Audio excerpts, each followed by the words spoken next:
नमस्कार, स्वागत है सभी भाई बहनों का हमारी आज की सच्ची खबरों में।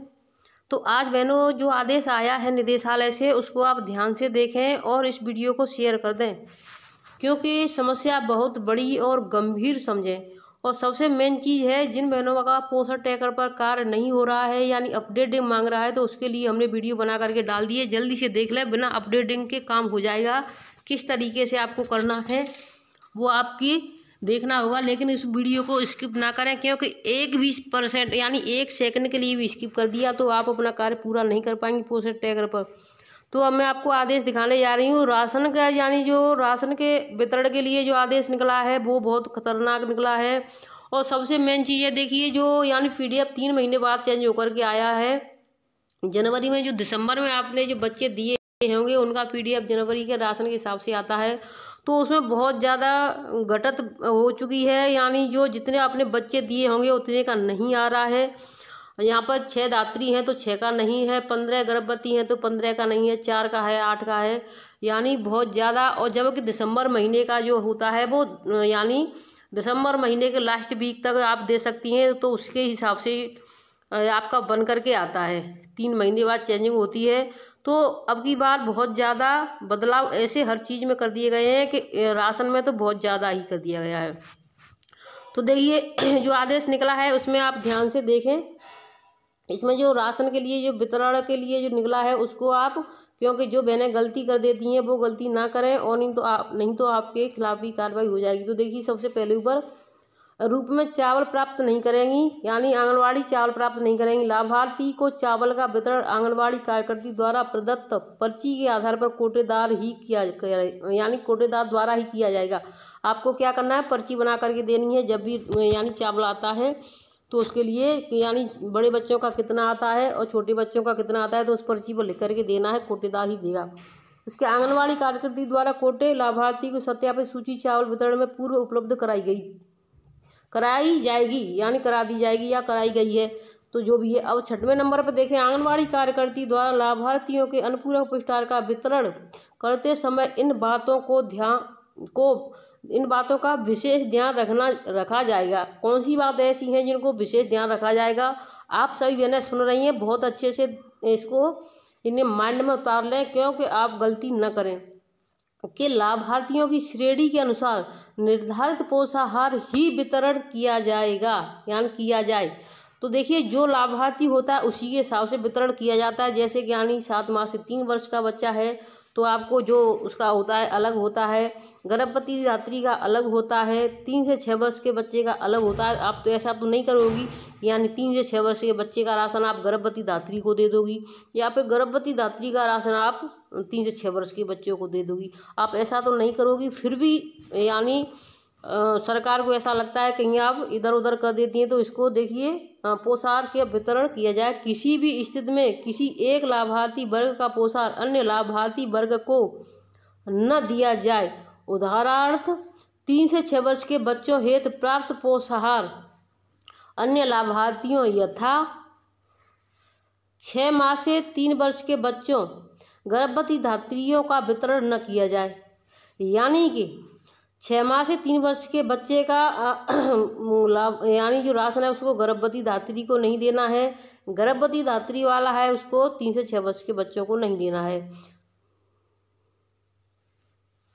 यानी कुछ यानी उनको बाद जब वो फोटो गए होंगे तो उन्होंने देखा होगा, यानी जो 3 से 6 वर्ष के लाभार्थी हैं उनका पोषाहार गर्भवती धात्री महिलाओं को और 7 माह से 3 वर्ष के बच्चों को दे दिया जाता है, क्योंकि उनका आधा किलो पैकेट होता है या फिर ऐसा। तो देखिए कोई भी लाभार्थी छोड़ना नहीं है और कोई भी लाभार्थी ऐसा नहीं है कि वो अपना कम ले ले, लेकिन फिर भी आदेश निकल चुका है, तो आप बहनें ध्यान रखें इसका।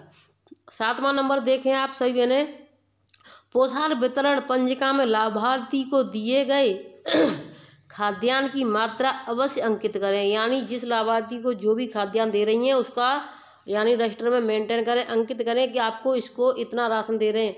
किसी भी दशा में मात्रा के स्थान पर टिक अथवा सही का निशान ना लगाएं। यानी कुछ बहनों ने नहीं किया होगा, फिर भी उन्होंने बोल दिया है कि यानी टिक मार दें या सही का निशान लगा दें। ऐसा नहीं करना, उसमें मात्रा चढ़ानी है, चाहे वो 500 ग्राम है या फिर 1 किलो है या फिर 200 ग्राम है या 400 ग्राम जो भी है उसको मात्रा चढ़ानी है।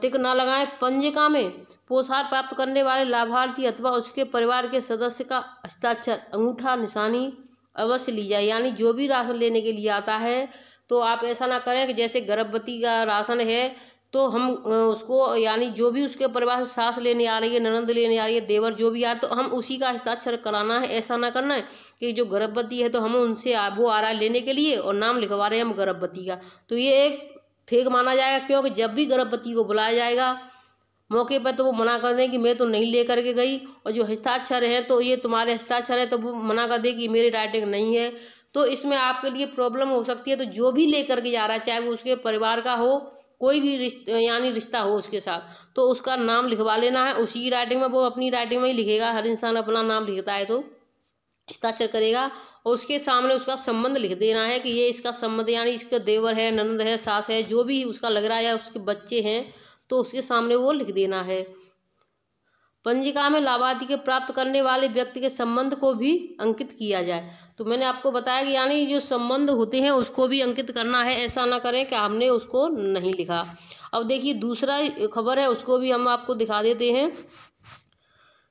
जिला कार्यक्रम अधिकारी प्रतापगढ़, ये 20 तारीख का निकला हुआ आदेश है। समस्त बाल विकास परियोजना अधिकारी प्रभारी जनपद प्रतापगढ़, मुख्य विकास अधिकारी महोदय द्वारा आंगनबाड़ी केंद्रों पर 3 से 6 वर्ष के बच्चों का उपस्थिति कम है, साथ ही आंगनबाड़ी केंद्र पर उपस्थिति न होने पर रोष व्यक्त किया गया था। मुख्य विकास अधिकारी महोदय द्वारा निर्देशित किया गया है कि समस्त बाल विकास परियोजना अधिकारी एवं मुख्य सेविका आंगनबाड़ी केंद्रों को समय से खुलने व 3 से 6 वर्ष के बच्चों की आंगनबाड़ी केंद्रों पर 60% उपस्थिति अनिवार्य रूप से करने का यानी आधार समीक्षा करें, और जिसकी रिपोर्ट अधोहस्ताक्षरी के माध्यम से मुख्य विकास अधिकारी महोदया को प्रेषित की जाए। तो यानी 3 से 6 वर्ष के बच्चों हैं उनकी उपस्थिति बढ़ानी है, कम उपस्थिति हो रही है उससे अलग बात है कि आंगनबाड़ी केंद्र नहीं खुल रहे हैं, उनको ऐसा लगता है, तो सभी बहनें अपना समय से केंद्र खोलें।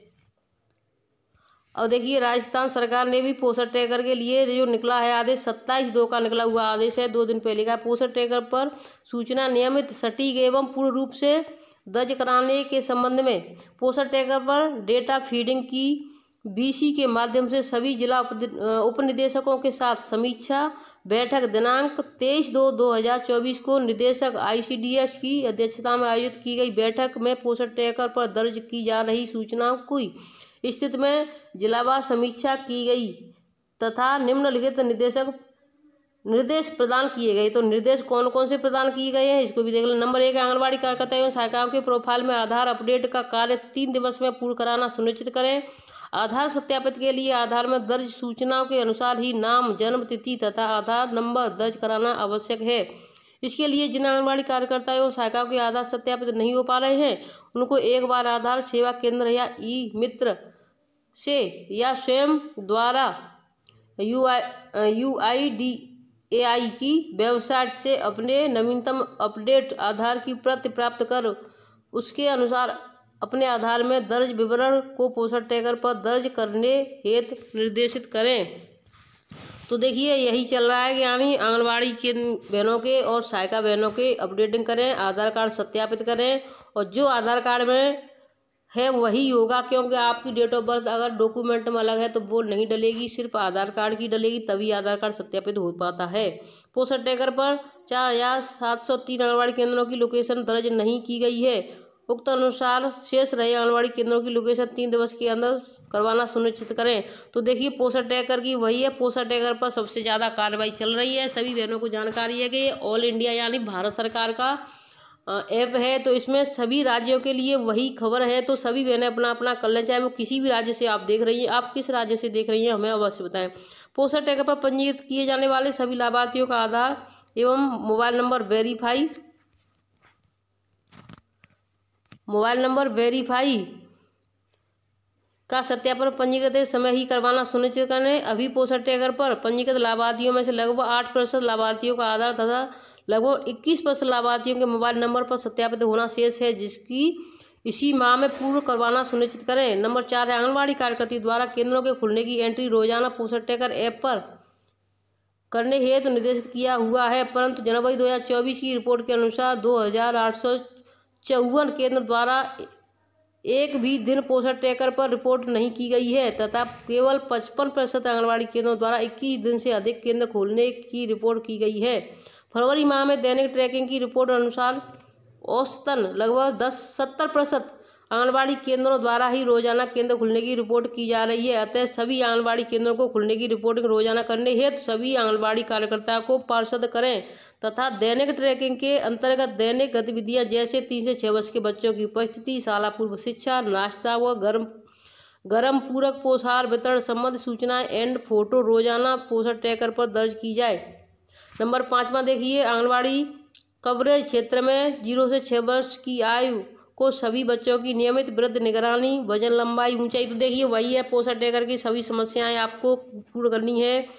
मैं आपको बता दिया निदेशक ओपी बुनकर, निदेशक समेकित बाल विकास सेवाएं, राजस्थान जयपुर। तो देखिए राजस्थान का हो या फिर बिहार का हो या फिर यूपी का हो, झारखंड का हो, कहीं का भी हो, तो पोषण ट्रैकर पर सभी बहनों को काम करना है। ये बस आदेश हैं। जिन भाई बहनों का पोषण ट्रैकर पर काम नहीं हो रहा है तो आज ही का दिन है, 1 दिन का समय है, वीडियो डाल दी है, जा करके बहनें देख लें और अपना पोषण ट्रैकर, यानी जिनकी सहायिका नहीं है, मिनी आंगनबाड़ी है या फिर चार्ज वाला केंद्र है या फिर सहायिका केंद्र संभाल रही हैं, तो वो भी अपना कार्य पूरा कर सकती हैं। किस तरीके से करना है वीडियो बना करके डाल दिया है।